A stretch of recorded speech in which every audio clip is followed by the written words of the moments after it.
evolution of iMac. It started with this big, display. Then it started becoming slimmer and slimmer, and the design has completely shifted to this minimalism, this simplicity. This is so eye pleasing. I don't know how many of you have ever used a mic iMac. I got a chance when I was doing masters. So when I saw that device, without even turning it on, I loved that, because it has been so, so well designed. It is so well thought that it gives the impression that this device is the best. Why? Without even operating it, why I'm getting influenced? Who is putting the words in my ear? No one. That is the power of design. Good design can bring people in.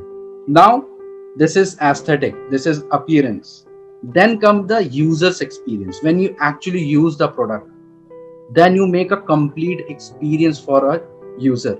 Similarly, design can also be represented in terms of graphics, the visual design that we are talking about. Now, you see how McDonald's have improved. Even till now, it is improving. Even the recent shift happened in Burger Kings. They have changed the logo. Kia changed the logo. MI changed the logo. Pepsi changed the logo. Lot of companies doing that. Why they are doing this rebranding? What is the motive? You will not realize I was designing a fan. Okay. So I went on research and I found out when Orient as a brand just changed the logo, their sales went up like anything. They just did the rebranding. They relaunched their brand.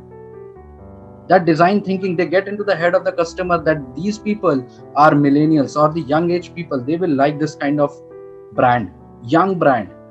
A bit of sophistication should be there. So all these things came and they created a very big impact in the market itself.